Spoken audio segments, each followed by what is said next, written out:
Dear gentle reader, welcome back to FanCorner, your favorite nerdy, unhinged podcast. Today, we're talking about Bridgerton, the first drop, so episodes 1 through 4 of season 4. This was not a planned podcast, actually, but Brian over here kept coming in, like he got hooked. And we were talking about it after you finished or after we finished, and I was like, we may as well have this conversation with a microphone. Because the people want it, Yeah, the people need it, obviously. So I think I'm going to call the episode, Tea About Bridgerton or something, like a tea reference. Okay, so there's a lot to talk about in these first 4 episodes.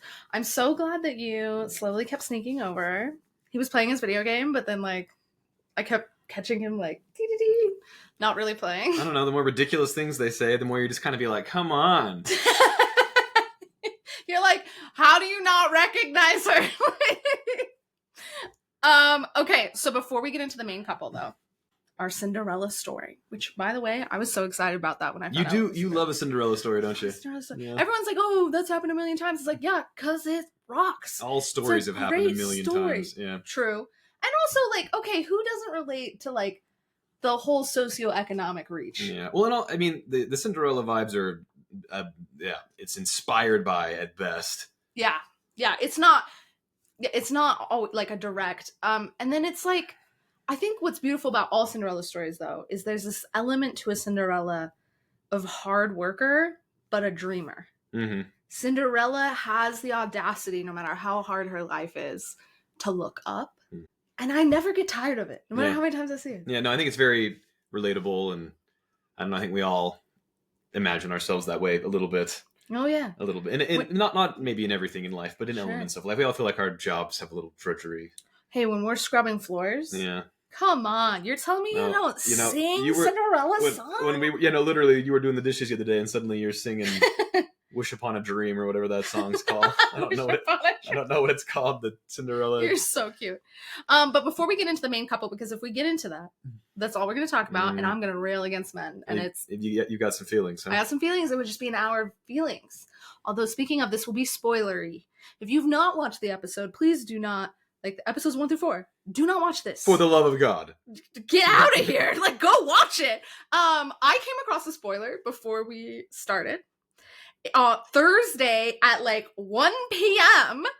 a TikTok came up that spoiled that he was gonna ask her to be his mistress, and I was throwing hands. I didn't even know the Sophie yet. I just seen the trailer and I was already like, what the fuck's going on? Also though, y'all don't be posting spoilers like that. Yeah, not cool. You don't need to get views on your shit that bad. No, you really don't. And so many people do watch Bridgerton with me, and so that's fine because then you can scroll. Yeah, you need a second or two to be. Yeah.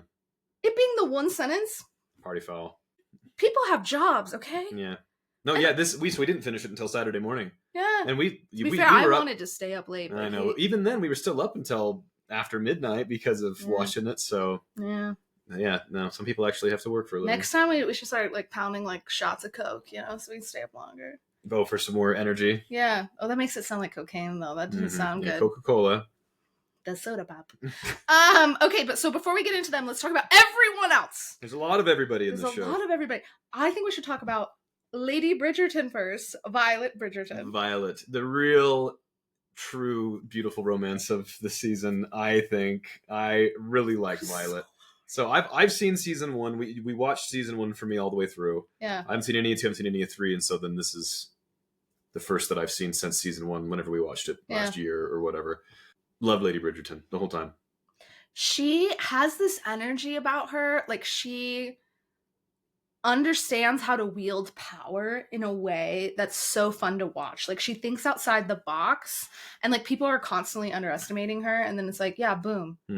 Even Benedict, when he was struggling to find the Lady in Silver, when she finds out, she's immediately solves it. Yeah, she's okay, let me look at the glove. Yeah. Let's get all the miniatures. This comes from this house. Yeah. She's boom! I fucking am obsessed with her. Yeah, she's really, really cool. She's gonna put it together. I know it's gonna be her. Her being Twitter-pated, though, was so cute and so, the blushing. Yeah, the blushing. And so it's I don't know, it's not tragic because it's beautiful, but it's also she's waited so long because of the death of her husband, and so Like her the love of her life. I mean, that's a hard thing to let go of. Yeah, no, so it's really beautiful to see that kind of like her finally to give herself permission to start feeling something else. I love it. I forget who it was. Was it Lady Danbury who said life was to be enjoyed? No, that was actually her maid that said that. Was that who that was? Yeah, her housekeeper said that. Yeah, and which was even better. Not 2 scenes later, she's saying the same thing to Lady Danbury. Yeah. I think like not only does she blush, but I love like when they'll have this moment together, and then she kind of like when someone walks in, or even like sometimes she'll just panic when it gets too close. She just kind of like gasps, and then she can't look at him. It's it's too dead ass like a first date or like flirting in the classroom at grade school kind of. What's his name? Is it Marcus? It's Marcus. Marcus, yeah. Yeah, Lady Danbury's brother. Marcus, yeah. He's so good. Yeah, no, he class act, just patient, just loves her. His little speech when he's like, "I'm just happy to be in your presence," I thought was probably, in my opinion, the most romantic part of the entire series. And when he was like, "You showed me something right now," and like that's a gift. Yeah. You know, like he thanks her for having her little like kind of like spazzy moment. But yeah, like that was really vulnerable to admit those things, especially because we know Lady Bridgerton, bless her soul, cannot talk about sex to save her life. Oh my god, yeah, her and Francesca, like her trying to explain the pinnacle, yeah. And that's after, okay, so season 1, a reminder for everyone, Daphne tells her off because she's like, why the fuck didn't you prepare me for this? Like, and she's like, like, she's like, I'm gonna lock it, I'm gonna do it, and then proceeds to say nothing completely useful. Fails entirely for poor defenseless Francesca. It was really sad. Yeah. But no, so she's like, Violet stole my heart. Like, she's really cute. She has this moment where they touch pinkies. Like that's all it was, is a little pinky touch on the couch, on the settee or whatever. I was like, I'm crying in the club. I can't even do it. And I don't know a lot of his story, but I really liked him just right from because I guess he's a widower. Yeah, jacked as shit too. Like it being a 2-season long burn. Oh yeah, that was good for you. You about fell off the couch or the bed or wherever you were when that happened. So okay. Yeah. So yeah. She's looking in the mirror, checking herself out. I get the feeling relatable. She has not looked at herself naked in many, many years. And her just being like, yeah, she's like, oh, okay. She is hot. I think she's so stunning. Like, she's beautiful. Legitimately, she's like my goal to look like. I don't think I have the same. No, absolutely. I mean, same thing with Marcus. Like, that's what you want to keep your shit together. Okay, actually, kind of fast forwarding to when he like is naked. Mm-hmm. Holy fucking shit! He was jacked. Yeah, he was in good shape. He was handsome, right? Yeah. But I did not expect that. He took his shirt off, and I was like, "Sir." Yeah, you're like, "Go Violet." Yeah, I literally was like, "Get it, queen." Do you know what I mean? Yeah. But I love that I'm the tea you're having. Oh my gosh, that was so funny. And her little get up that she put on, and she was trying to pose, like finding a place to be for when he comes in. Kate, for someone that struggles so much with like talking about these things and like the blushing, the fact that she could say a line like that was so cute. Like, it's so audacious. I'll be the tea you're having. Like, I wonder if she was ever that way with her husband before. Oh, we know they had great sex. I feel like that's been implied multiple Even times. though she can't talk about it. Even though she can't talk about it, for the love of God, but they clearly had good sex. No, they're my favorite couple of the show. Yeah. When he was like, let's take it slow. We can take it slow. And she's like, take your clothes off. Yeah!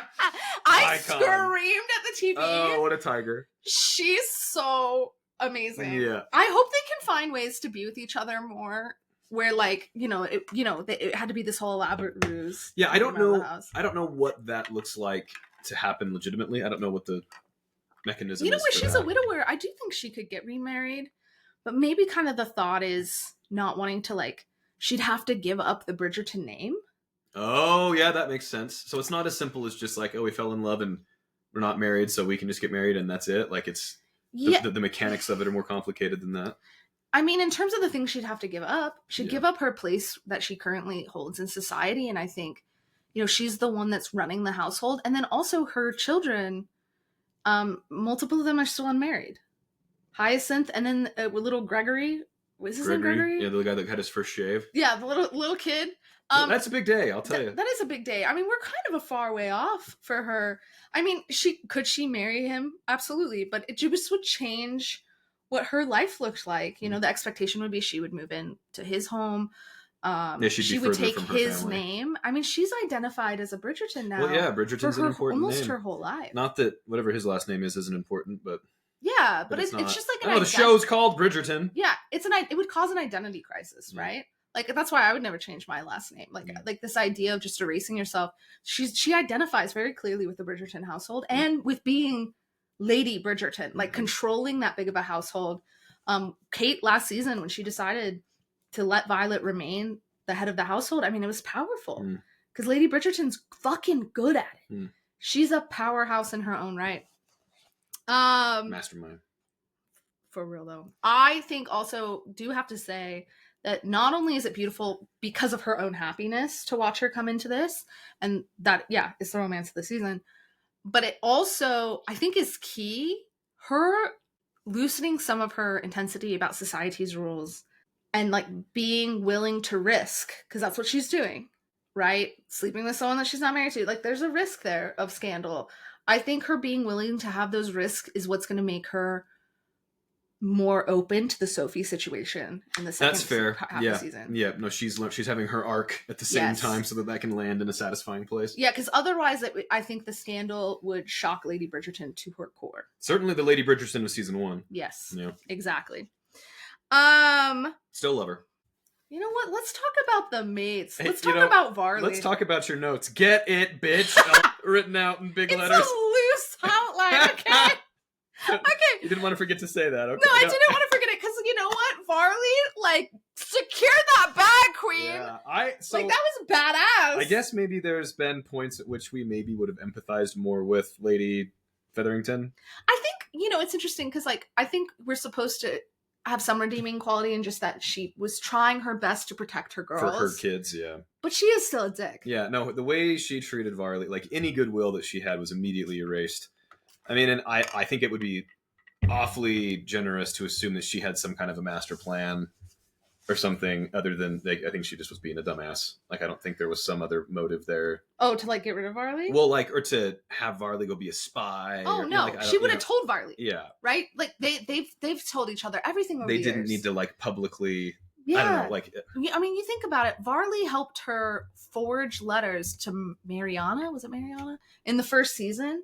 About like, oh, I hate you, and like all this stuff. Like Varley has known all the machinations of Lady Featherington's very dark mind. That's one of the fun things about these kind of Regency style plots is like the staff. Yes. They all know everything and, And they're key movers, right? They're coming up with the ideas themselves a lot of the time. Well, I think the fact that, like, I know we're going to talk about Sophie later, but the fact that Sophie knows as much about sex and everything that she does is because she grew up with the staff, not with the ladies true. As much. And so, like, yeah, these poor Bridgerton girls all keep on being clueless. Sophie is clearly not clueless. And so I think that part of that's because she spent time with, like, the real people.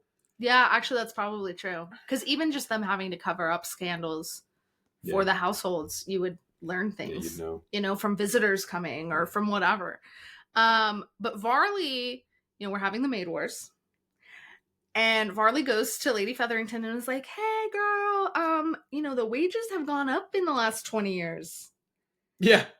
And, like, what the fuck? First of all, that means Lady Featherington has never taken it upon herself to give this woman a raise. How very United States of America of her. Real, though. Babe, you're not giving America enough credit. Federal minimum wage. We would be like, here's a 7-cent increase per year. There you go. But so here's some old dresses. So yeah, at first Lady Featherington says she'll consider it, and Varley just lights up, But they also kind of are like, oh, well, we think of you as family. And I was like, but then they're like, give me more tea. Do you know what I mean? Gotta have the tea. This whole show's everybody living for the tea. Everyone's living for the tea. So she, but then Lady Featherington gives her this big box, and I called it immediately. Like, I saw that box, and I was like, that's some motherfucking dresses. And then it was even worse than I thought, because I was like, aren't those Lady Featherington's dresses? It wasn't even like a nice new dress. Yeah, which still would have been like, what is she going to do with that? Yeah, she still couldn't use it. But like, and then the old ones, like, it's not even like she could sell them for any amount of money. Yeah, because they're fucking hideous. Yeah. Lady Featherington's it's like, here's my costume box. Yeah. She was like, so you can wear it on your day off, whatever you do on your day off. Yes, you have those, don't you? Yeah, and then she's having to lift this huge box. This like little old lady. And like, it was... it was a perfect example of, like, don't give a gift that someone has to work for. Mm-hmm. You know what I mean? Like, here's this gift, but actually it's a job. Yeah. Fuck you. But it's for you. instead of just donating it. No, that was a very painful scene to watch. So yeah, when we saw her at the end, so we did see there at the end that she ended up with Penwood, right? Yeah. So that was why I was like, maybe the whole thing was like a charade to get Varley in to like get tea on the Penwoods. I don't know. Like that was my only thought. I love how you were like trying to give them benefit of the doubt. No, Varley was clearly very upset. Yeah. The scene like when she comes like Lady Featherington then because her whole thing was like the reason I'm giving these dresses is because then I'd have to pay everyone more money. Which first of all, what a piece of shit. She's like, we can't afford that. But then a bunch of dresses get brought into the house. And she comes in wearing some, and honestly, it was hideous too. Oh, of course, she bought a new ugly dress, and there was multiple boxes. Like we saw at least 3 servants walking by, and Varley, which honestly iconic, was like, "Hey, I thought you couldn't afford money was tight to pay me more." Which I do feel like I don't remember this in season 1 as much, but I feel like we've got a little bit more commentary on the excesses of the nobility in this season, which I think is really powerful given the world today. Yeah. And so I did like that sometimes when we saw like, we're kind of supposed to empathize with these people, but like, I don't know, like. Yeah, I think before the only commentary we really have on money is, I mean, we saw the Featheringtons really struggle because there has been points where Varley, and this goes to show her dedication and what she's trying to say to Lady Featherington is like, where they almost lose everything. And by all rights, without the machinations of Varley and Lady Featherington, they would have lost everything. They would have lost the estate and the name and whatever. And so I think we've seen moments where Varley's had to take on much more than her fair share. I think technically it was said at one point, I could be wrong, but I think a few seasons ago, Varley was working without pay. Okay, sure. I'm literally, like fairly confident. And so like Varley's loyalty is just, I mean, unparalleled.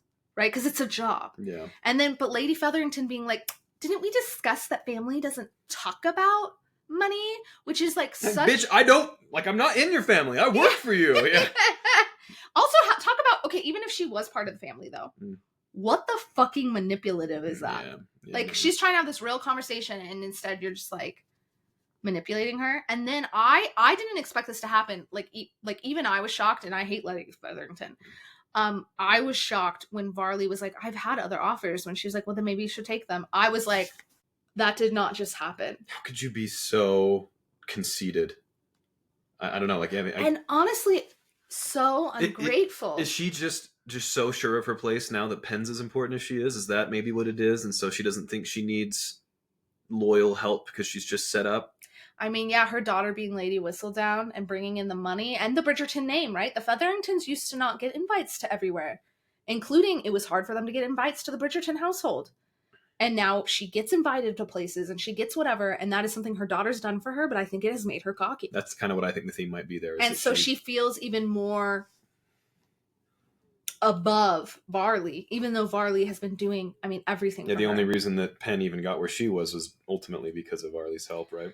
And it's interesting because obviously Lady Featherington does a lot of the scheming, but I think you could argue Varley probably came up with multiple of those. No, it's like all these famous like male authors who, when their wives die, they stop putting books out, like. But good for Varley for actually taking her up and leaving, honestly. And I will say, I hate Lady Penwood. She's a fucking bitch. Don't mince your words. I mean... She's a knave! Worst human being alive. But, I don't know if you noticed this, but when Varley let her in the house, Varley was like... Mm-hmm. Because someone was acknowledging that she had worth. Mm-hmm. And honestly, we know Penwood was poaching from across the town, right? The town. How do you say it? I don't know. You say the town. That's the word. Okay. But like, I still, like... They've been saying the ton. Ton. That's how it's spelled on the website. But when they say it, it sounds good. But when because I say it, everything sounds better with a British accent. Like, out of everyone in the society, she poached Varley. And so I think that's why Varley, like, has that, like, someone finally recognized her for what she's really worth. And I think that's beautiful. Yeah. No, that's like, she deserves it. She's a badass, and she knows it. So, yeah. That's why it says, get it, bitch, in the notes. That's where that comes from. So, yeah, unless it's all a plot, that would be how a politics show would go instead of a... Well, I guess it's a politics show. Well, it's just like no one was there to, like, for them to make a scene for. Well, I don't know. I just say, it could happen. I'm sure Lady Featherington will come to her on her hands and knees at some point. But That'll honestly, be satisfying. She should never forgive her. Mm-hmm. Penn forgave Lady Featherington. No one else should. You know, she was supposed to have learned, and she clearly didn't. She's a bitch. So. Okay, so let's talk about the Queen and Lady Danbury. That's been a fun and emotional story. So I mean, you've given me some context on Queen Charlotte and her husband. I cannot rewatch that season, like even with you, because I was so devastated. I was like, I can't experience that again. No, I think that's very fair from what you said. So I think Lady Danbury's request initially was very fair. Mm-hmm. I think it made a lot of sense. She wasn't trying to abandon Charlotte. Yeah.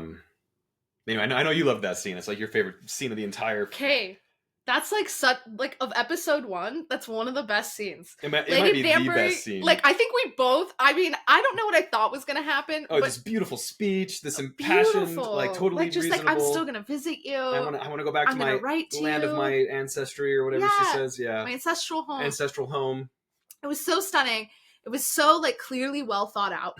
No reasonable person could argue with anything she said. Or even if they were going to argue with it, it would be like a fight. Yes. But instead, because a fight, you then like, if you're fighting about something, you like, you know, each person's bringing up points, you know?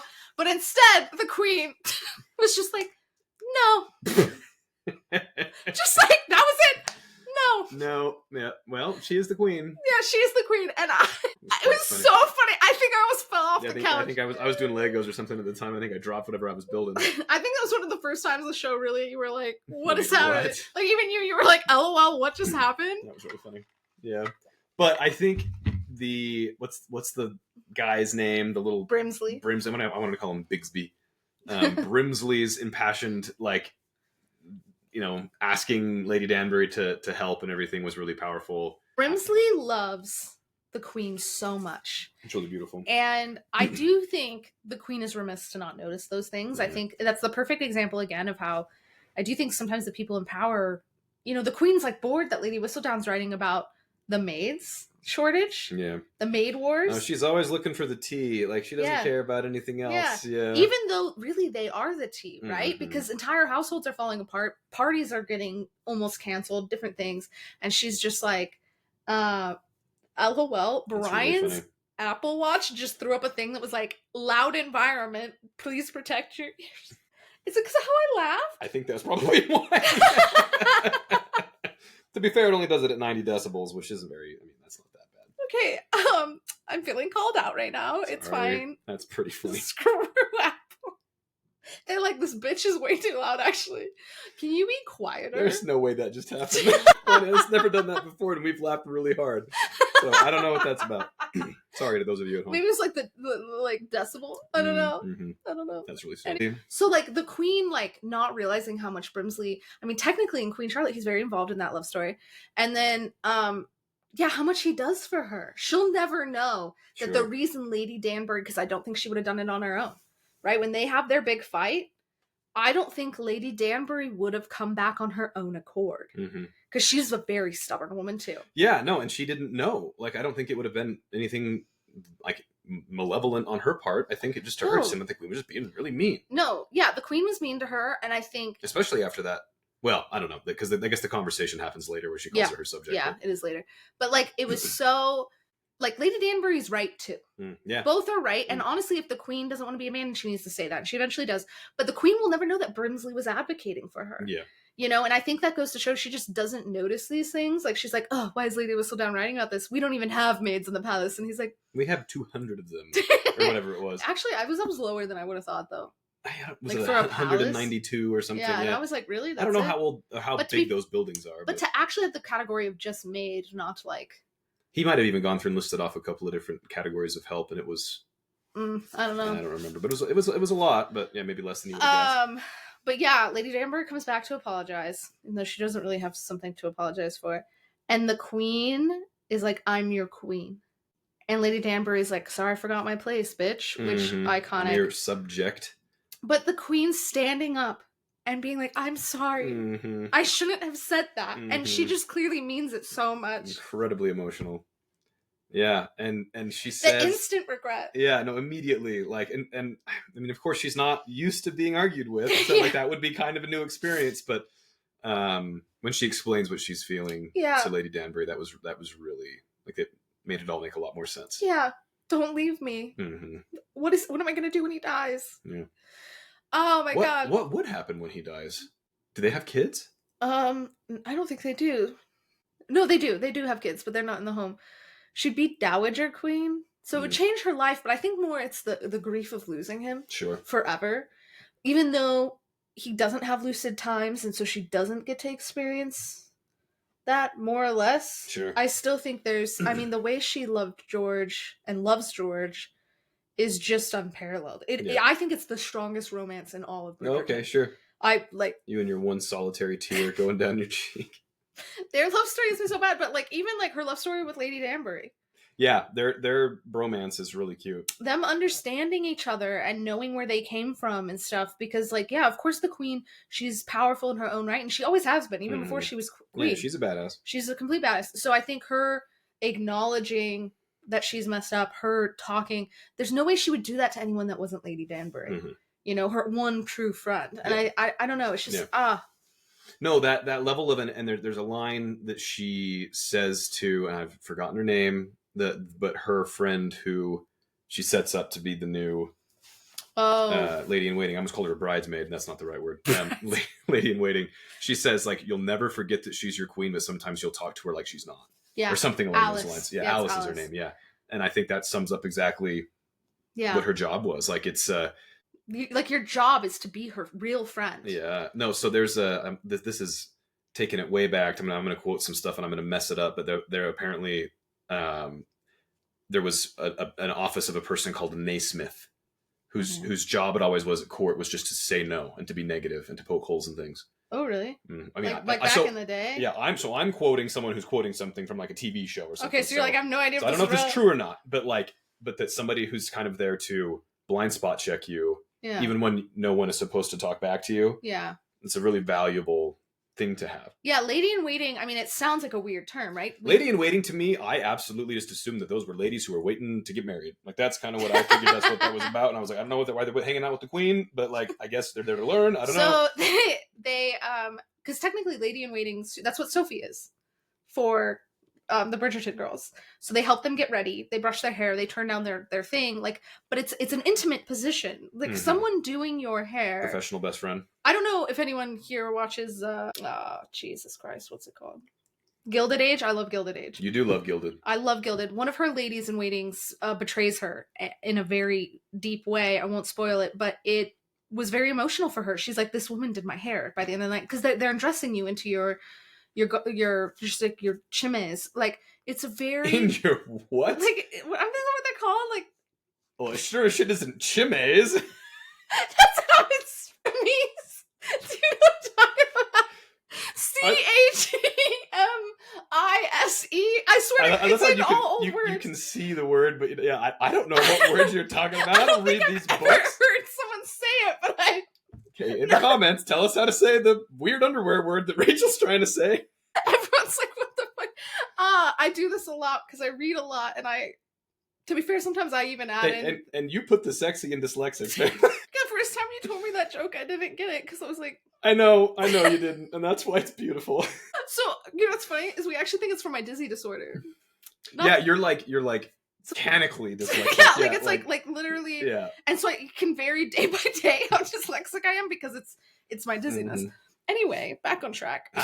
It's a very intimate position. So that would be the person you would tell your deepest, darkest secrets to. Sure. Yeah, professional best friend. Yeah, professional best friend. Yeah. I mean, there is always an element of like, they're your employer. Sure. You know, like I do think there's an element of that, but for the queen, at least, it's always nobility that does it because it's an honor versus like lower down. That's not the case for ladies in waiting. So I do think like for the queen, at least, it's not necessarily an employer, but it's like you gain favor, you gain other things. Sure. You know, it I don't know. Yeah, it is an intimate position. So really excited to see what happens with them, and I'm excited that Lady Danbury is going to get to step down, but that the queen is going to get more support. Yeah, no, it sounds she needs more support. Yeah, Alice is going to be exactly who she needs. Yeah, she needs people who are intelligent. and not afraid of her. Mm. I think that's key. Not afraid of her. And Alice doesn't give a fuck. Alice doesn't give a fuck. I think like even the fact that they're about to walk in and she's like, I didn't realize a tea needed so much preparation, and she's like kind of snarky. Like, I think she's just far enough removed from societal cares that it's like if the queen were to ruin her in society, I don't think Alice would give a shit. Yeah. Yep. She's like, good. She's not afraid enough to like make it dangerous, you know? And that's cool. Cool place to be at. Okay. You know, want to mention Lady Whistledown, our dear Penelope. When I have to say, when she came out last season, the very last episode, I did not like last season. Oh, yeah. When she, like, proclaims herself. Yeah, in front of the entire ton. Stop that. At a ball that she is Lady You can't blame that one on dyslexia. That's just... But that's what they say! Blame it on my accent? They Stupid American? That. Like, I don't know. I think it sounds like... No, it doesn't. It sounds stupid. That's like your biggest beef with the whole show. It's like not even the character. It's up there. Say in Mayfair. I don't know if it's just Mayfair. They always call it Mayfair. Well, I don't know. That's like I don't know the boundaries of the neighborhood. Yeah, where the... Is that just one street? Like, I don't know. It's the tube stop. Okay. So at the Queen's Ball, Lady Whistledown announces that she's Lady Whistledown. So Penelope comes out, and the Queen's like, that's all right. And I remember being like... Wasn't she gonna, like, have her drawn and quartered or something? She fucking hated her. No, because Lady Whistledown makes her look like a fool. Yeah, of all the continuity issues in that's the one that I'm like, what? And I know that Charlotte lives for the tea, but, like, I don't know. That's... I will say, though, as mad as I was, I understand it better this season. Because I'm like, oh, she's using her as a weapon now. And I'm like, oh. You know what I mean? Like, so it's like I'm going to forgive what she did. Because now I have the power, because I know who she is and I can ruin her life. And so I'm going to use her as a tool to, like, enact the things I want to enact. Sure. Poor Penelope, though. She had no idea what she was doing by coming out. Yeah, there you go. Jesus fucking Christ. Like, a dangerous game to be playing. Like, the Queen being like, recite your whole thing, and her being like, I wouldn't remember my column. Like, she's like, give me a sneak peek. Like, stuff happens. Okay, speaking of Penelope, though, her and Colin getting it on in the carriage was hilarious. Yeah, I know. Didn't they? That was like the hottest scene in the entire episode so far. Wasn't there a scene that they put in an ad for season 3 that never actually happened in the show, where it showed them, like, going to town in the carriage? People were pissed. So season 3, they did not have as many intimate scenes as we are used to getting from Bridgerton couples. And so it was kind of like, what the fuck's going on? And then they put it in the advertising, but then they'd cut it in the actual show. I hate when they do that. Or, like, when they show every single interesting scene on the ad, and then nothing else. I actually try not to watch ads very close for that. Yeah, you're good at that, like avoiding spoilers. Yeah, like, because I'm like, if I know, I'm like if I'm watching a trailer and I know I'm gonna watch something. It's like any Marvel movie ever. The second I know, scroll. Any Marvel movie ever. It's like if you watch the whole trailer, you'll know the movie. Okay, like, except you know who you never know what's going on. HBO shows have the worst trailers. Yeah, that's like the opposite. Yeah, it's the opposite problem. It's like, no, that did not do this justice at all. Yeah, like, I feel like Gilded Age's trailer, I was like, and then I started, and I was like, this is the best fucking... You're like, Train Daddy, let's go. Train Daddy? Although, he left me in a dark place last season. I'm gonna cry. Don't think about it. Don't think about it. I'm crying so much lately. What is wrong with me? New Triptans. I don't know. Maybe this is just maybe it's who I really am. Yeah, maybe it's finally all coming out now that you're feeling better. I'm just a cry person all the time. It's fine. Gotta talk about French. This will be the last thing before the main couple. Okay? Francesca and John. By the way, how stunning is that bitch? Yeah. Oh my god. Yeah, immediately had such a crush on her. I just got really jealous, even though I said it first. But no, you were like, who is this? She's beautiful. It was really cute. I was like, because I remember Daphne being like pretty. Yeah. But also, I mean, wasn't she like 16? I was like, maybe this is Daphne grown up, because I think they kind of look a little similar. Oh, sure. But yeah, something they definitely look like sisters. I mean, and yeah, her whole vibe is really cool. But yeah, she's just her face is gorgeous. Yeah. I don't know. Hannah, I think's her name. The actress. Oh, the actress. I was like, her name is not. You just said her name. That was hilarious. Her not knowing what a pinnacle was pretty. Oh, girl. Can we talk about John being like, you've reached your pinnacle with me, right? And I was like, bro. Every man ever. Yeah. If you have to ask. The answer's no. Like, she was like he's on top of her and he's like, oh, that was pleasant. And she's like, yeah. She's like, another day at the office. You know what I mean? Like, let me just, whatever. Like, I was like, oh, that's sad. Poor little guy. It was really funny watching her going around asking people about it. Well, that was hilarious. When she went to Penelope and finally was like, no more fucking metaphors. Well, so because she went to Penn first. No, so she went to her mother first. Well, I thought she had another conversation before she went to her mom. Didn't she? Oh, well, her and Penn kind of. It's what made her realize she started to talk about it to Penn when they were at ice cream. Oh, okay, yeah, that's what I'm thinking of. Yeah, and she's like, "Yeah, of course I have. Haven't you?" And then the men came back out, so they stopped talking about it. She goes to her mother. Her mother said nothing useful because Lady Bridgerton can't talk about things. She gets too flustered, which is honestly same girl. Yeah, relatable. Same. I'll be in my doctor's office and I will be like using the craziest euphemisms for things. They know what you mean most of the time, though. Yeah, most of the time. And I only like doctors who let me be like that because I get flustered even with that. What do you mean? I can talk to like my close friends in a dirty way, but like anyone else can't do it. Oh my god, we went to a prom once, like a few years ago. Like it was a dance at a conference, at a convention. Yeah, it was a Comic-Con and they did a ball, and so we went to it. And for some reason, I got so blushy when Brian was like dancing with me and stuff. It was like, it's really funny. That's why I love Lady Bridgerton. I am Lady Bridgerton. Yeah. But anyway, back on track. So then she goes back to Penelope and she's like, no more metaphors. Like, what the fuck's going on? Don't write me a poem. Tell me what's going on. Yeah. It's like when you're learning pianoforte. No. What are you talking about? No. I don't remember exactly what Penn said, but I think I remember being like, yeah, more or less. You know what's funny is I was thinking about it and I was like, I don't know. It's funny, I just said I can't talk about this stuff and I'm gonna like say some shit on the internet. Because you're our best friends. Those you're of our you best that are friends. Because I can't see your faces. If without media, I don't know if I would have understood what an orgasm was. Sure. Do you know what I mean? Yeah. Like Bridgerton obviously wasn't out by the time because I was quite old. I was over 18 when I had my first one, and maybe I'd had an accidental one before then, but I couldn't like do that on my own. No one could do it to me. I don't know if I got it. Like sure. You know, and I don't know if someone had just told me what Penn told her. Yeah. I still wouldn't like I got get nothing.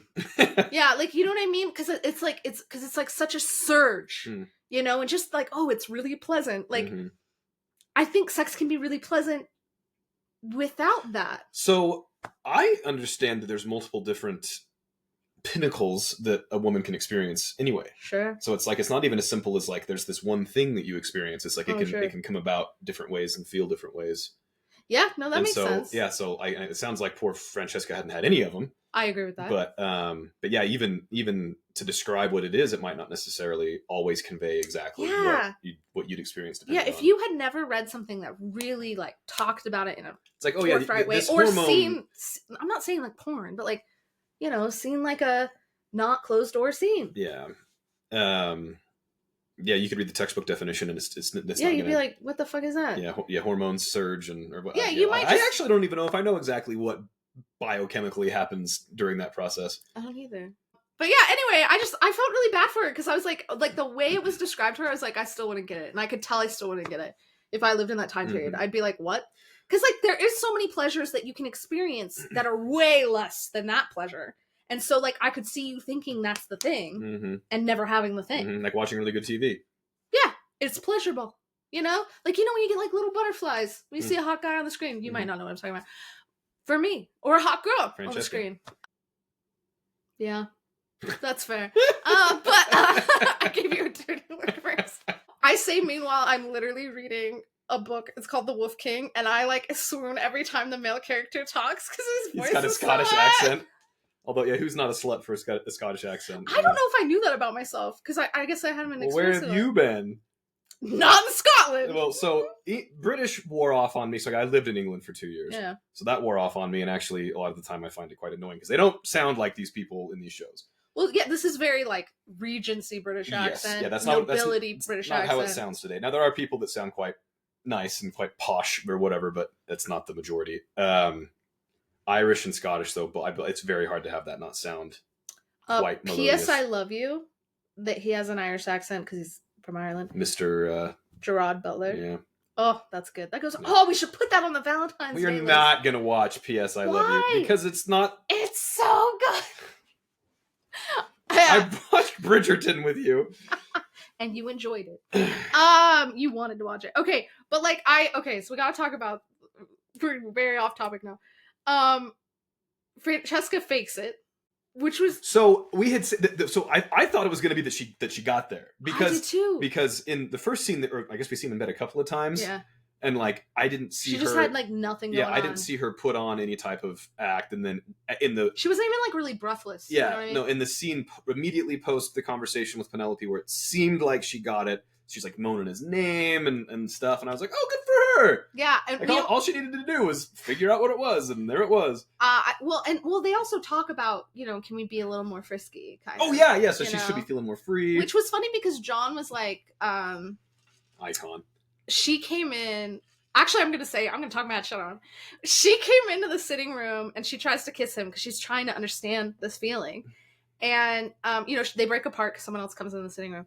But he's like, what was that about? And I was like, the fact that he didn't go and try to continue that, to me, I was like, come on, man. Yeah. Where's my Duke energy? And I know his whole thing is he's more reserved, and Francesca wanted and needed someone more reserved. But he, and he's like, oh, well, I could be less restrained if that's what you're amenable to. And it was really cute, but I also was just kind of like, just kind of take it. You know what I'm saying? Like, you've already had the consent. Grab her by the neck! Yes! Push her against the wall. Like, what are we doing? Like, I just was like, your wife is showing you what she wants. Yeah. Don't make her say it. It's like Lady Bridgerton. Lady Bridgerton struggles to say those things. And so it's like, help her get there by like leading the fucking way. Help me help you.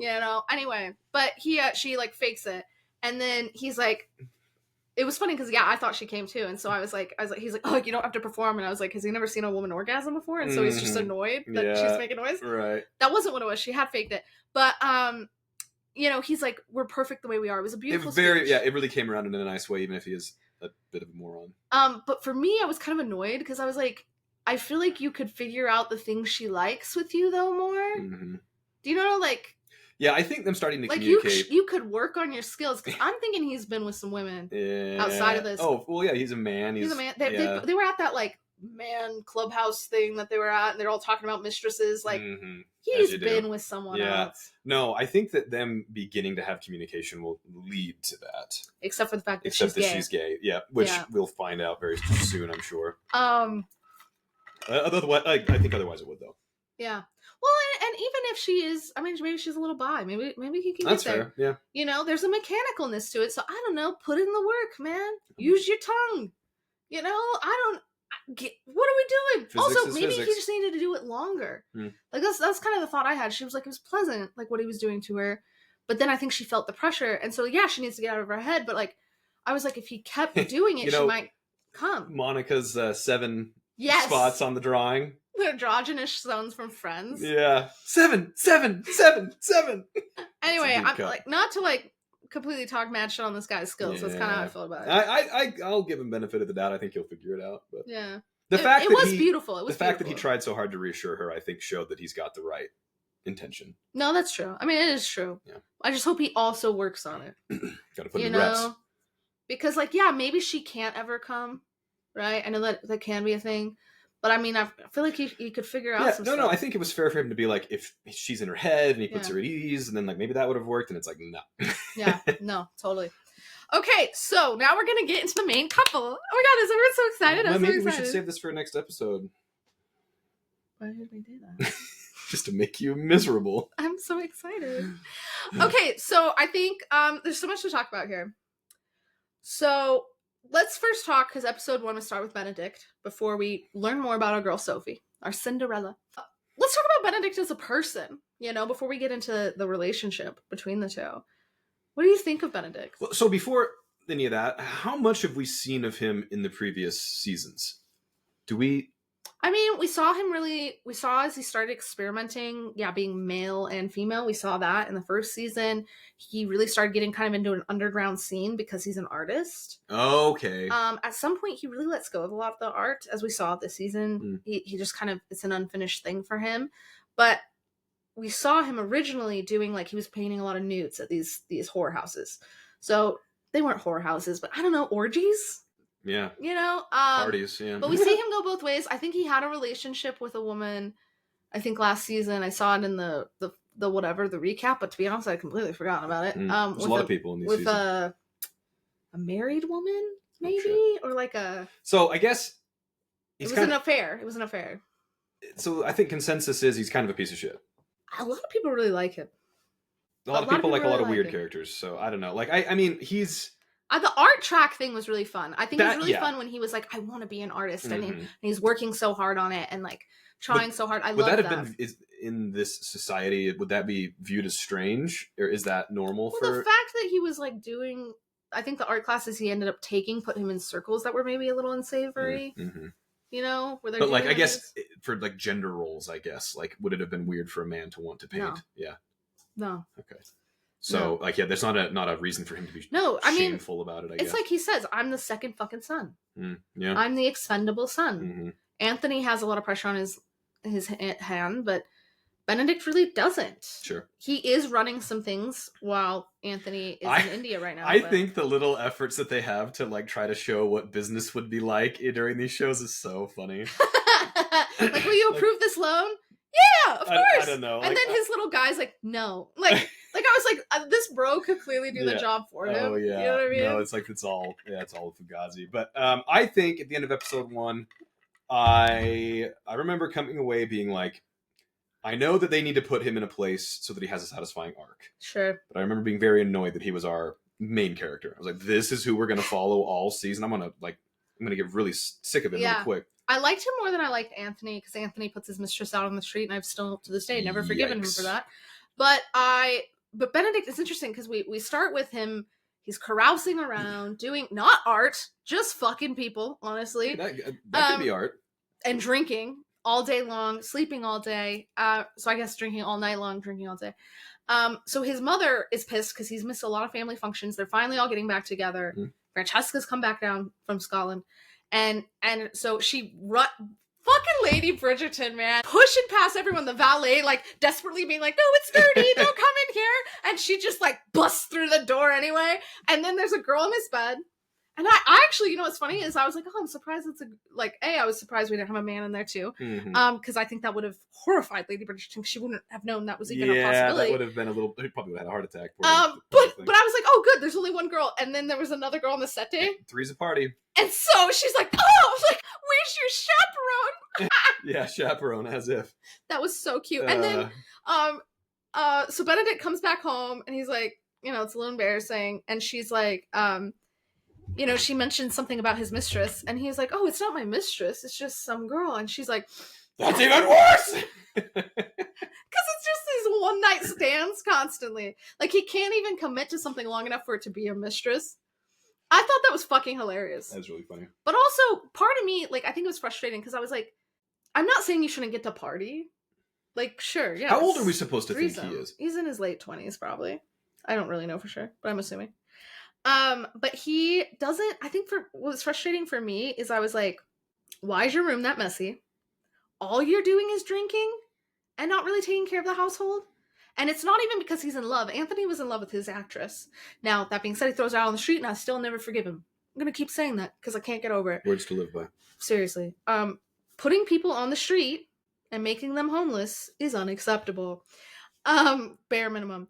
But I'm just sort of not impressed with this sort of, like, it's one thing to not want to live within the society bounds, but it's another thing to have no ambition in your life whatsoever.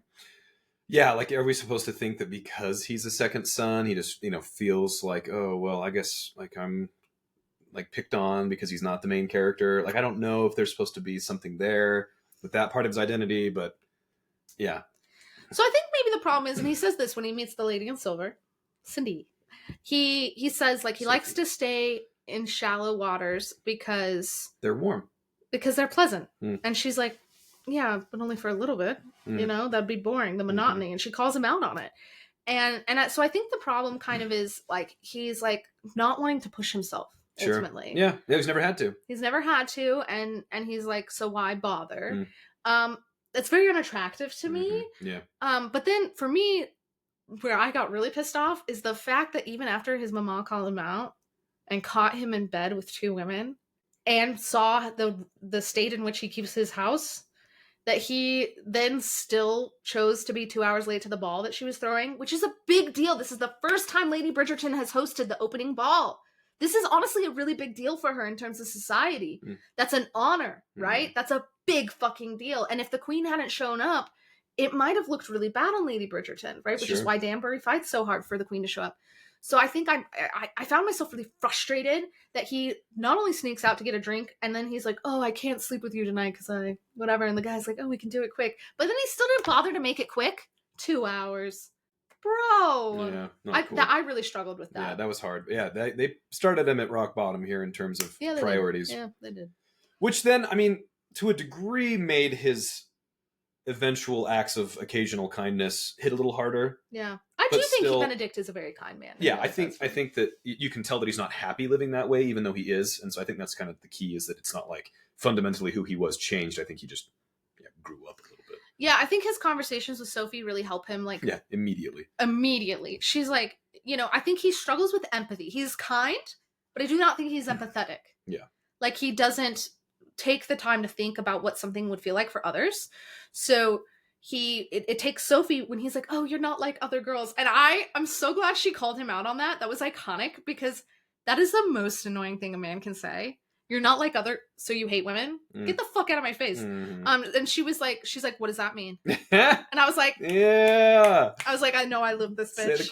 But he was literally like, he's like, well, they're always here just trying to get my attention and for my name and whatever. And she was like, they have spent 4 or 5 hours getting ready for this event just for the chance of a slight amount of standing out. And I was like, and and it hundreds really of hours of training to get ready, and dancing lessons and blah blah blah. Yeah. And like and the fact that but I will say the fact he hadn't put that together after watching what Daphne went through. Oh yeah, all of his sisters. Yeah. Yeah, it's like kind of like, well, to be fair, Eloise tries not to do that stuff. So Eloise is a bad example. Yeah. Eloise is a bad example. I struggle with Eloise. Really? A little bit. Yeah. Like, I was really glad when Chrysanthemum, what's her name? Synth. I was like, what the fuck are you talking about? Whatever. Young sister is like, I guess, like, it's not that you don't like me, you don't like anybody except yourself. I was like, good for you. But I get Eloise. Like, I absolutely understand too. Like, I mean, they're forced into these roles. It's not fair. Yeah. Like, I do think it's important to be able to choose who you are. But her disdain for everyone in the system, and to a point of harm, is I think there was this moment before Hyacinth calls her out. It was a few scenes prior, where she's sitting and watching these dance lessons because she's put herself on the shelf and she's not paying attention. And Hyacinth's like, oh, look, aren't you going to pay attention? And she's like, oh, I'd rather die. And she's like, okay, well, I could show you my ribbon collection, or I could show you my book about ballet. This is what we call a bid. Yeah, that was such a bid. She's like, be interested in something I'm interested in. And it was just like so clear and so, and I was just like, and Eloise just shuts the whole thing down. And shout out to our girl Sophie, though. Sophie was like, yeah, actually that ballet dancer, whoever, like, really made a lot of leaps and, like, was a pioneer in the industry. And, like, I think Sophie's a true feminist that way. Yes. Whereas, like, Eloise is kind of she's early in her feminist journey. Yes. She's just in the angry phase, but not in the, like, respect the things that are in the feminine. Like, because there's a both. Because you have to respect what women have done with the power they have. And, like, see it. You have to see it.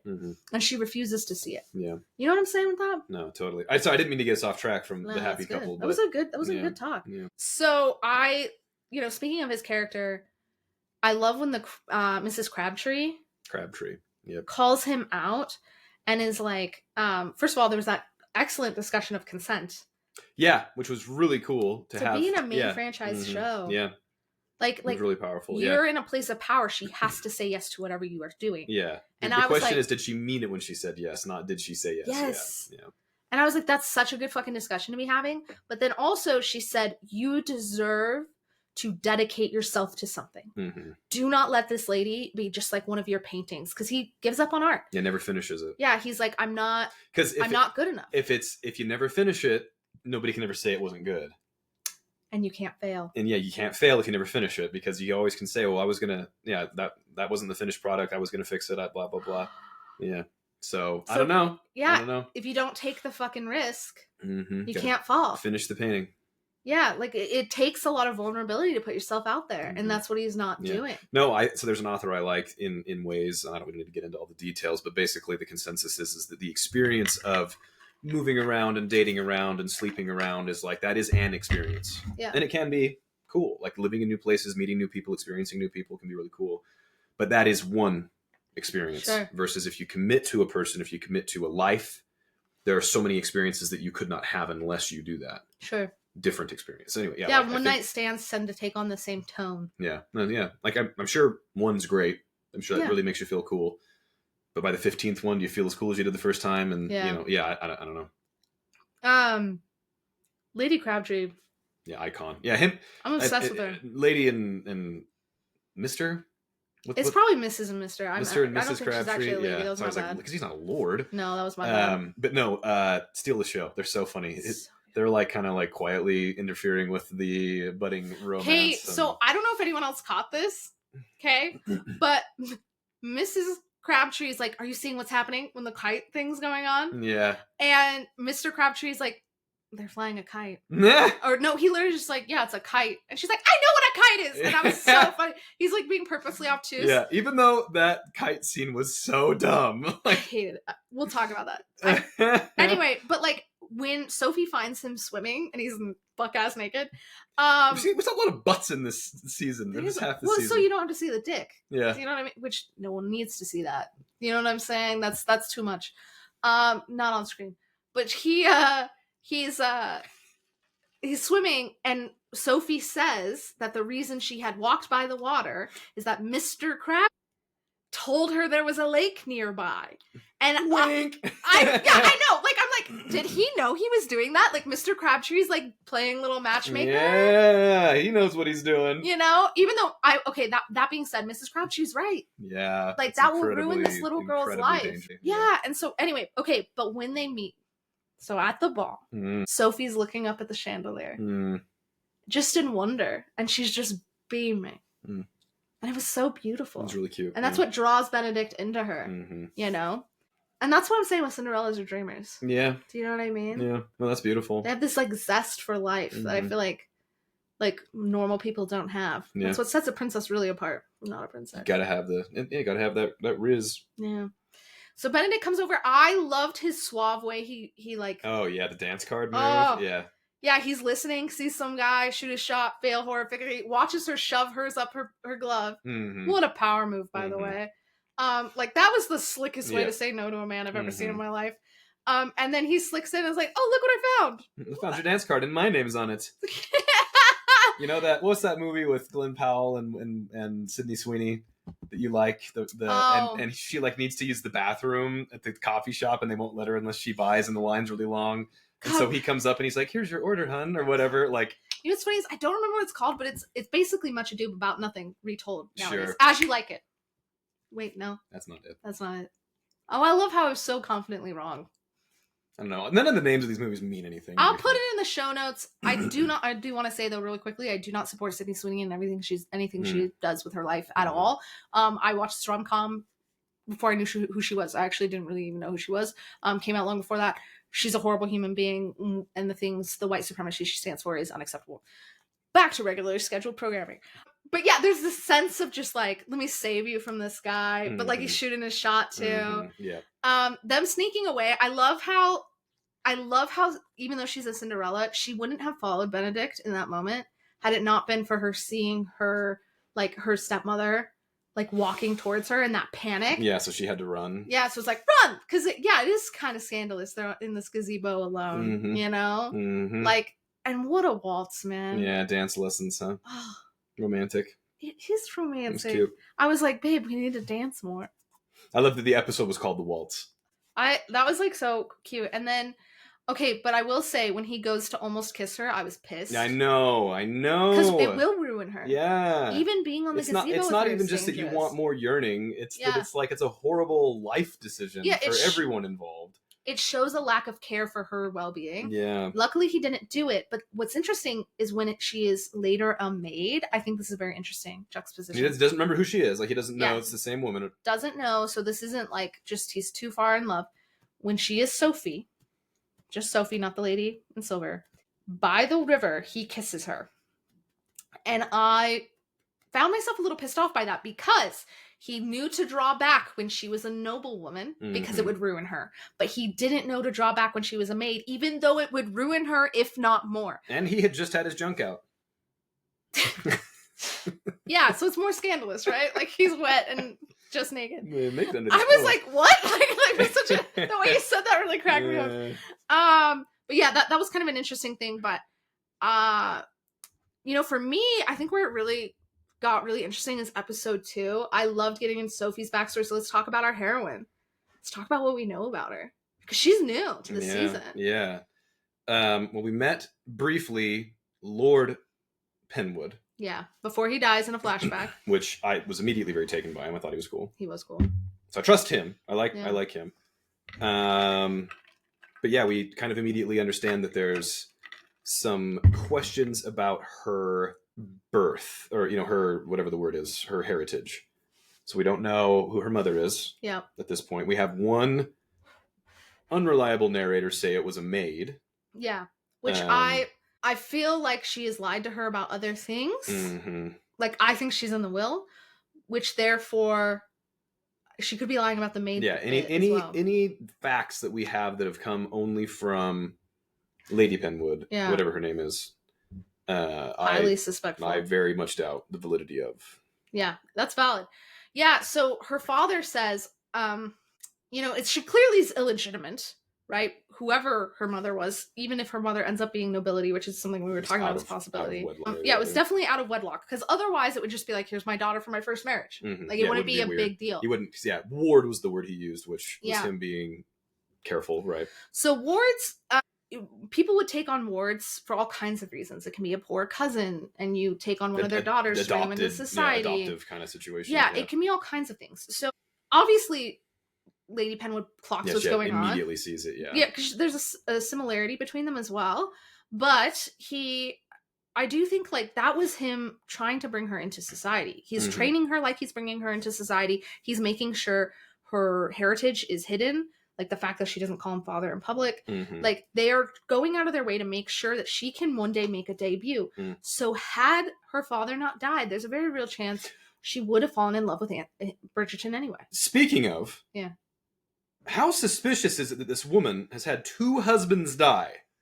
And she's evil? That was the first thing I said. I was like, that bitch killed her husbands. That's the first thing I said. Okay, so the way she said it was really weird to Lady Bridgerton, because she's like, yeah, I haven't been around since my husband's death. And I was like, was she married to 2 men at once? Yeah. Like the way she said it was a weird way to say it. No, she definitely, everything but...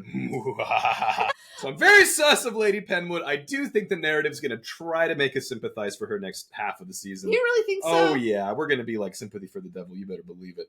Nah. Yeah, and I still think that down with the devil. I still think that Varney's going to be a spy, but I don't know. We'll see.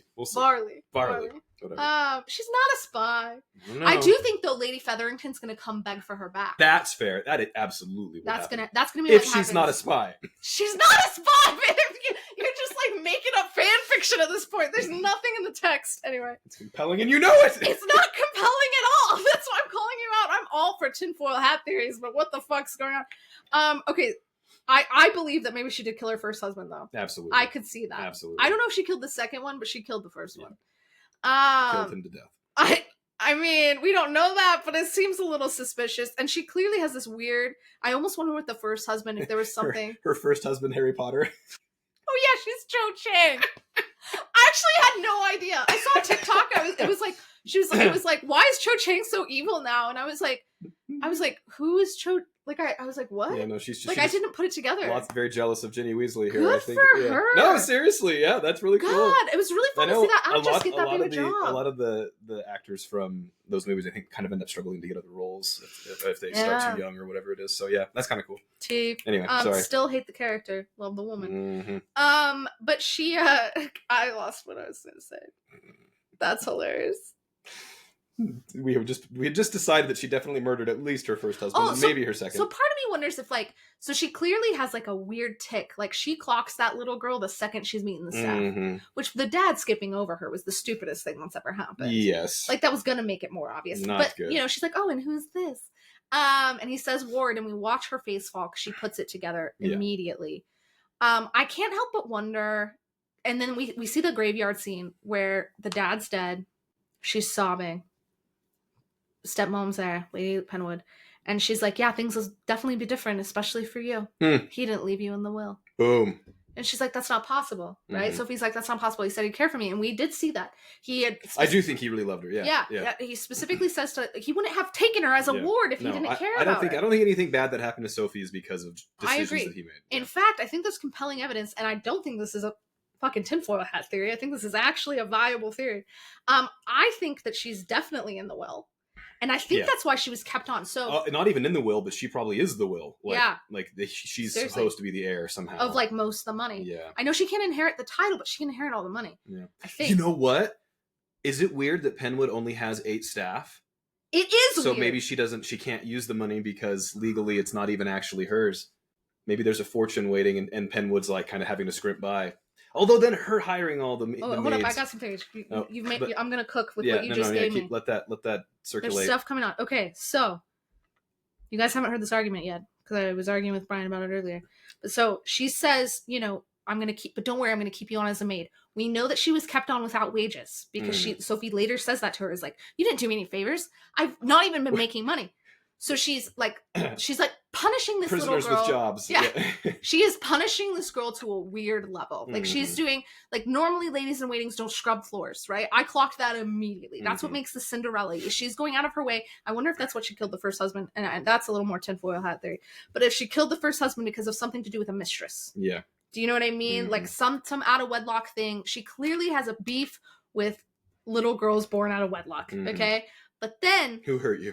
Who hurt you, lady? But like, I was thinking about it because when we see the scene where Sophie finally yells at the lady, she puts it together that this is the lady in silver, and she's screaming at her, and she's like, "Punish me however you want. I don't give a fuck. I'll polish everything in the house." Yeah. And she's like, "Why did you keep me?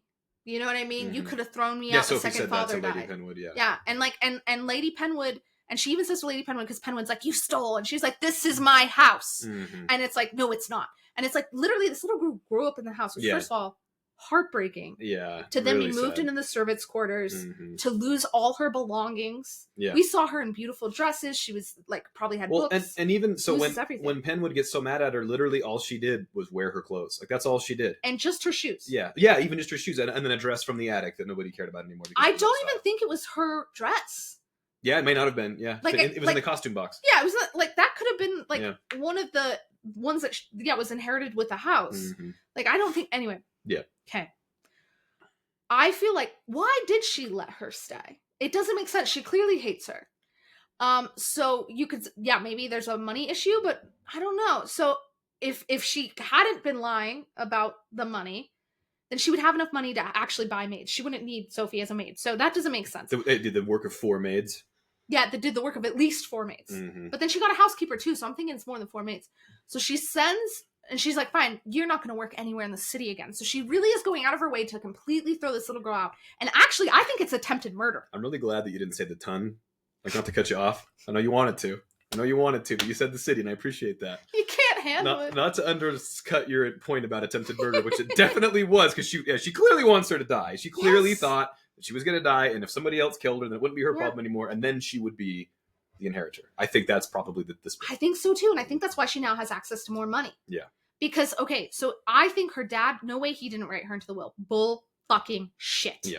He did not put that much effort into giving her these lessons, calling him his ward. He could have left her with the mother, whoever she was. Yeah. He could have had someone else take care of her as a ward. He didn't do that, right? He loved this little girl. But then, so I think that's why she had to keep her in the household, is so the secret doesn't come out. Yeah, she could control the narrative that way. Yeah, she can control the narrative, and then she maintains the power, because my guess is that money is not her money. Yeah, I think that's probably... At least a large amount of it. I know we hadn't thought of that before now, but I think that's probably... Well, and you wonder if that's why now she suddenly has more money. Because, it is weird they only had 8 staff. Even if she's going out of her way to punish Sophie and make her do stuff she has no business doing, it doesn't make sense that she would have that little staff for someone who thinks so clearly high and mighty of herself and her daughter. So that makes me think, like, now they just bought a big new house on the most expensive, illustrious, like, street in the town. You know, I don't have to record these podcasts with you. I'm sorry. Okay, but, like, the Bridgertons live on the best street, right?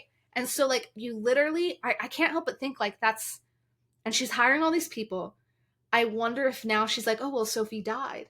And I think it was attempted murder, because when she kicks her out of the house, again, this little girl has made no wages. So she's taken all of her property, like everything her dad had ever given her, except that one little necklace. Everything's been taken from her.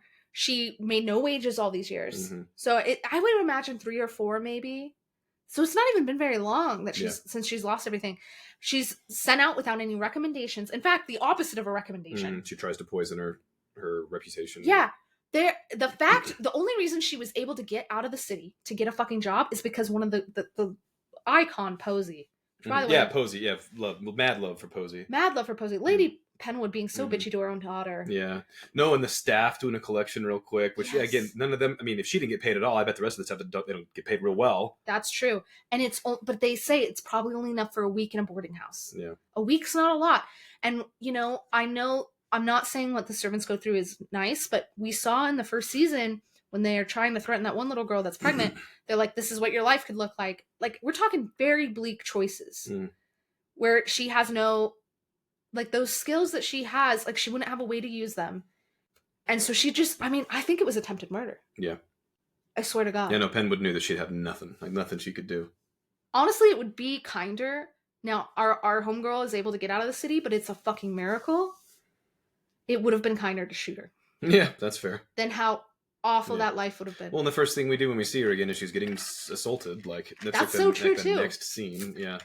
It's a disreputable enough house in the countryside that not only are they less discerning enough to check references, but that their sons are clearly violent criminals. Yeah. Which, by the way, I have to say, Bridgerton's friends with those fuckers. I know, that's again showing it that how bad he was for his arc, yeah. Yeah. But him threatening them was really cool. Him being like, we don't do that around here. Yeah, really cool, even if it did almost kill him. No second thoughts about punching that motherfucker out either. Yeah, that was really cool. Like, he immediately got involved. And I will say, aside from me giving him shit for being friends with these people, that is the first time he went to one of his parties. That is specifically said. One of his other little friends is like, oh, this is our first time coming to so-and-so, he finally convinced us to come. Yeah. So I do think this guy's a little shit, and Bridgerton wasn't very close to him. But still, that scene. But yeah, still a lot. And we can tell he's less happy than he's been. Now he's met the lady in silver. He's kind of like, this party's gross. Yeah. But he, immediately, talk about fate, though. Yeah. And Sophie, talk about Sophie being hardcore. And this is why I love Sophie. Because Sophie technically wasn't who they were assaulting. Originally. Yeah. Like, she got in between that cute maid and those men. And that's why she ended up pushed down. Yeah. Putting herself in the line of fire. And then, he comes in. Boom. Iconic. Yeah. That's cool. Okay, rewind a little from the attempted murder. Because now that we've discussed Sophie's upbringing ad nauseum. The stage is set. The stage is set. I think this scene was the most romantic scene in the entire show so far. Okay. Enchanted by Taylor Swift's playing. He's searching for the lady in silver. He's searching high and low. So he thinks maybe it's Posey. He's in the sitting room. She hears his voice. Enchanted starts playing. And she turns around. There's this hopefulness. And she goes into looking, and she can see him. He's right there, but she can't touch him. She can't talk to him. He can't know who she is. Oh man, did that get to you? It was pretty. That was powerful. The footman guy, John, whatever his name was, just stole the show though. I'm assuming we're gonna see him now that their house is right by the. Yeah. I almost said the Pepperwoods, but that's not right. Oh, that's Julius Pepperwood, the New Orleans detective. Yeah. No, now that I'm assuming we'll see him again. Yeah, we're gonna see him again. He had way too much so much riz. Yeah, riz. He's like, go in there. This is your chance. And I was like, and you watch her reach for the door handle, the yearning, and she's like, I don't think he's looking for me. No. So this whole time she hasn't thought he cared, and there's actually nothing in the world he cares about more. Yeah. The drawings, the constant drawings Faceless, of her. Yeah. Well, at first they have the lips at first, but then I think he loses the details more and more as time goes on. Okay, the one thing I will say, I know it's part of the plot, and I totally get why he wouldn't recognize her for the most part. But there's a scene when they're at the chateau or whatever, the cottage, which LOL cottage, giant house, the mansion. Yeah. They're in like the study, right? There's like the library. His paintings are out, and they're talking, and he's staring at her lips, like he's transfixed by her lips. And he doesn't fucking realize it. The dumbass. I was because especially her whole visage, that's fine, but just her lips. It layered in with that like his fever dream vision that he had of her, like when she was treating him for his stabby wound. Yeah, he clearly his subconscious has clearly put it together. Yeah, even if he's as thick as a brick. Yeah, and I think why the lips was so damning too is when he's like talking to all the ladies when he's going on the strolls. He's talking. He's like looking at everyone's lips. Trying to be like, is this the girl? So him not putting it together there, I was like, Come on. They just shouldn't have had that one scene. Because I was like, this is the moment. This is the moment. And then red herring. Yeah, it's a little annoying. There's a lot of complications here, right? Like, she's working at Bridgerton House now, which he did get her the job. Respect that Lady Bridgerton let her stay. Lady Bridgerton's going to be who puts it all together, I swear to God. If she hasn't already. I don't think she's quite put it together. Well, to be fair, she's a little distracted by getting, getting laid. Getting it done. She knows something's going on, right? Yeah. She does that high tea with her. She's like trying to push and prod, and she's like, I want to protect this little girl. She says that to Lady Danbury. Yeah, you have this feeling you want to take care of her, yeah. My honest to God guess is what's going to happen is, in this upcoming next drop, is Lady Penwood, because we know she's a dumbass. When she steals everyone's mates, she still goes to that party, and the lady's like, invitations went out before you stole my footman. And she's like, oh yeah, he was great. He knew the way here. Isn't he lovely? And I was like, way to triple down on that. Shots fired, yeah. Like, she clearly, I think, lacks some social graces. I think she's going to run into Sophie when she's over at the Bridgertons. And there'll be a whole scene where Sophie's trying to hide. And then she's going to end up saying to Lady Bridgerton, when she sees Sophie, she's going to say a lot of mad shit about Sophie. But because Lady Bridgerton has decided she likes Sophie, she's going to be like, you're going to have to give me a more thorough reason. Yeah, you're the unreliable narrator here. Yeah. And she's going to have to mention that it was her husband's ward. And then I think Lady Bridgerton, even though that's clearly something outside of societal's whatever, she would find that unforgivable that this woman treated someone that was someone under her protection, that she let her out like that. Yeah, it'll be like that, that scene in Game of Thrones where we all realize that Jon Snow is technically a Targaryen. The music starts to play, and I don't know, it's going to be this big... It's suddenly going to click. Yeah, it'll all come together. You wonder, too, if Lady Penwoods instead will be like, she snuck into the ball, and then Lady Bridgerton's going to be like... Dun, dun, dun, dun. The only girl who's she knows that we've looked at every other one. No, it's going to be... I'm so excited for this to happen. Okay, that being said, though, okay, I don't know how he's going to make up for it. What just happened? Where we ended up. The final scene there where it's all romantic, the music's playing, although it was the worst song to turn into it. Yeah, it was very discordant, and normally Bridgerton's is so good. Enchanted was just ads. No, you can't just take a song that's cool popularly and it automatically is going to sound good in strings. But I don't even remember what it was. It was Olivia Rodrigo, I think. Oh, was it? I think that's what it was. I just knew it was not quite very discordant. Which, to be fair, maybe that was supposed to be signaling he was going to fuck it up. That's fair. Maybe it's do it on purpose. Foreshadowing. Yeah. So you're kind of this feels romantic, but it doesn't sound romantic. Yeah, maybe he's saying I'm obsessed with you. Yeah. I'm consumed with you. By the way, why don't you talk to me like that? I don't have that big of a vocabulary.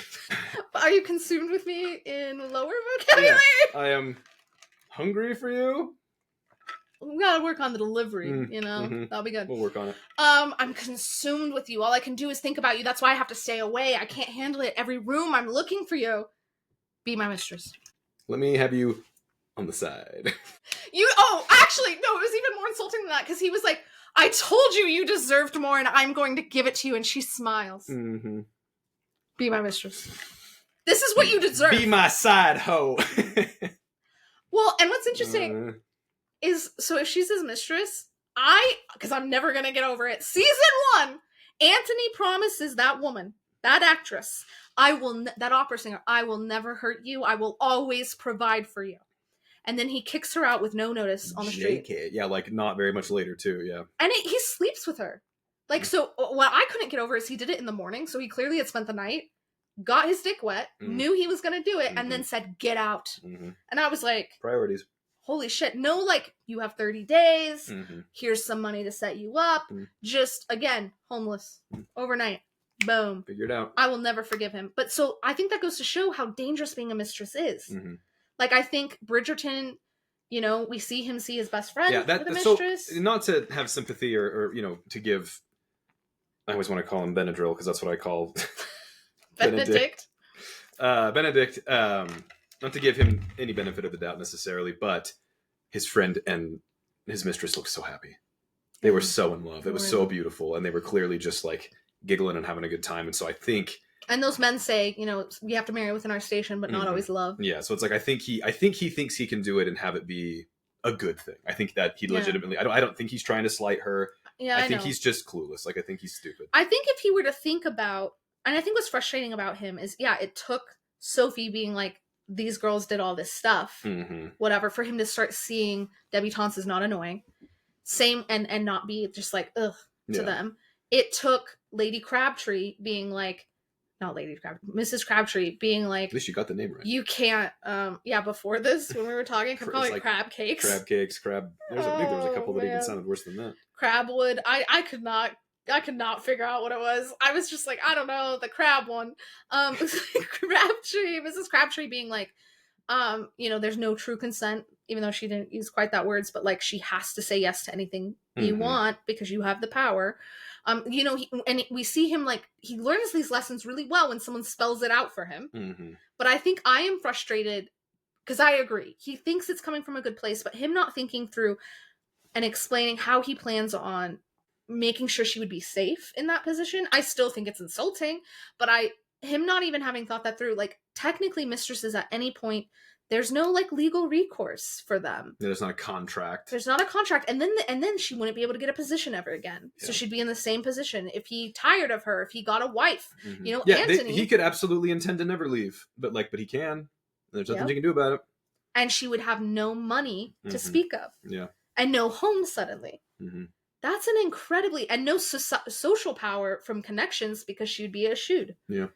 That's scary. Yeah, well, that's a very dangerous place to be, and it's awfully hard to even consent to like being in that and get like an arrangement in the first place because it's like you can't really say no now, can you? Yeah, no, like honestly, it is a dangerous position because he could get her if she were to say no to this. He could get her fired again. Yeah, and it would be attempted murder, like yeah, like you're saying. At least this time she's been making a little bit of wages, so maybe she's put some to the side. She has a coin purse. Even if she still didn't get it. He left it again. Oh, that was so heartbreaking. She's like pretending to smile for her friends. Oh, that really got me. It also, I never could get over just thinking about when we see her little room at the old house, at like Penwoods' old house. That compared to the little girl who clearly just loves learning and wants a mom so much. Yeah. I just like couldn't handle like how much she must have been through in the last few years. Yeah. But yeah, she stays happy. She wants to help with things that aren't her job. Yeah, she keeps on doing more than she needs to. The other servants are like, that's not your job. Because there's tiers within servants, right? And a lady in waiting is actually really high up there in terms of tiers. Yeah, like she wouldn't be scrubbing floors. She wouldn't be doing a lot of things. And she's like, no, I don't mind. They're all horrified. She's very good at it. And she's a hard worker. And she's a beautiful soul. Gets Eloise to love her. That's a hard sell. It's a hard fucking sell. And Francesca. No, the other one. Hyacinth. Yeah, because she acts like she gives half a shit. Yeah, and she's so intelligent. Hyacinth is so adorable. Like just her. Youthful. She's so excited. Just happy about life. I do think she could be taken advantage. Daphne, when she approached the season, she had naivete about sexual stuff because her mom can't talk about shit. Come on, Violet. Get it together, Violet. Love you. But she understood that marrying well was the only way that she could provide for her sisters to then marry well. Like she understood the power politics. That's the only thing I'll say about Hyacinth is I'm so excited to see like the zest for life she has, but I think it would be very easy for her to be taken advantage of. Oh, absolutely. Yeah. You know what I'm saying? Yeah. Very privileged or whatever kind of. How much Sophie's been through. And then obviously she thinks her mom was a maid who was a mistress. And so to think, and then she was left like that. I mean, she could potentially have a child that then he puts on the street. And the cycle repeats. And the cycle fucking repeats. Icon for saying no. I know she didn't verbalize no, but like her face did. Felt like a no. It was pretty much a no. Him, I still can't get over. I told you you deserved more. Be my mistress. That juxtaposition of like you deserved more. Yep. I'm glad I knew before we watched. Yeah. Well, thank goodness for spoilers. No. I'm still bitter about that person. But also... She doubled down on it, too.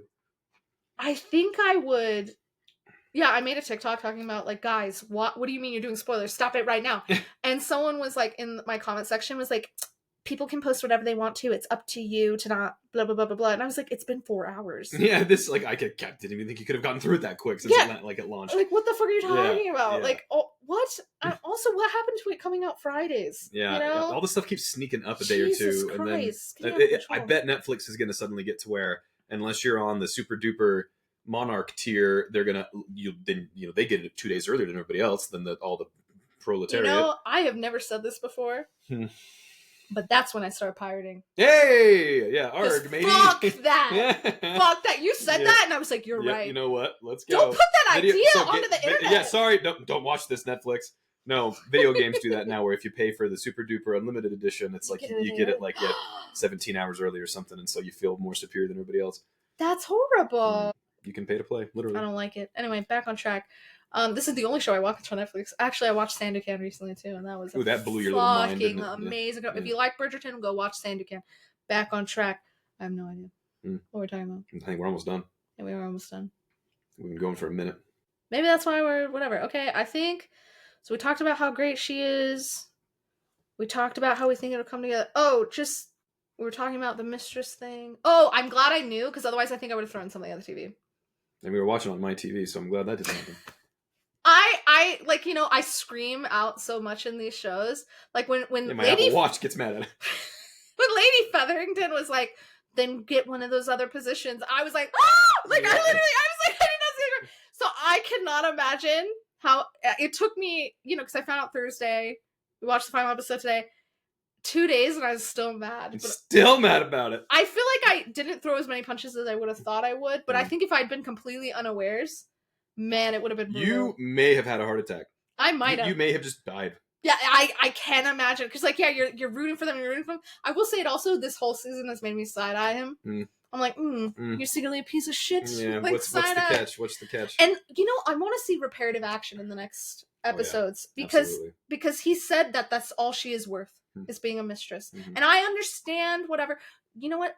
This is what I want to talk about. He, at the beginning of the season, didn't give a fuck about society. He told his mom, I don't care if I'm not invited to balls. Yeah, second son syndrome. Yeah. I don't give a shit. I want to live outside and do whatever the fuck I want anyway. I'm the second son, let me do this. He didn't care about society then. Why doesn't he eschew society to marry her now? So I guess that was my thing with when I originally had some patience for him, is I was like, well, what other choice does he have? He can't just marry her because she's a maid, but I guess he could. He could still give her a life, but he would just require that he step back from... Yeah, he just wouldn't be invited to things anymore. I don't think... His mom wouldn't disown him or something. I do not think Lady Bridgerton would disown him. Whoever would make that call. Yeah. It would be horrible. Yeah. But I don't think they would disown him. I think he would still have some of his money, like some of his inheritance. He's a second son, so he never has as much. Business ventures. But I mean, and his sisters are set up, because, Anthony was in a unique position. He's the first son. He was head of he's the man, because there's not a dad anymore. He's died. So he makes all the main decisions for the house. And so he has to make sure his sisters get good matches. But now that Daphne married a duke, I mean, the Bridgertons are really up there. They say that Daphne understood the assignment. She really fucking did. She set everyone up. And so, yeah, he could walk away from society. If he really loved her, the fact that didn't even occur to him kind of pisses me off. It wouldn't hurt anybody. I think he just wants to, get it on. Does he love her? I think what I will say is I think that we saw enough progress from him that it's very conceivable that he would come to that conclusion by the end of the second project. That's fair, but I need to see some reparative action, because what I don't want to have happen is him to find out that she was this ward and she actually has all this money. Yeah, it's like score! Which would still be, I think, a scandal. Oh, totally. Where she is a bastard. But, if that is what it takes for him to be like, yes, let's be together, that's not good enough for me. Yeah, from the Bridgerton men, we are used to, Anthony has that great speech. I hate that motherfucker. But in his season, that's one of the best love stories. He's like, I could go to the ends of the world and it would not be far enough. Because he can't stop thinking about her. He loves her so much, Kate. And so, that's what we're used to from the Bridgerton men, is this big, all-encompassing love. I will literally burn my life to the ground for you. Anthony left the woman, low-key left a woman at the altar, kind of more or less, for the woman he was in love with. And it was her sister. What a scandal. And this motherfucker's like, be my mistress? Get fucked.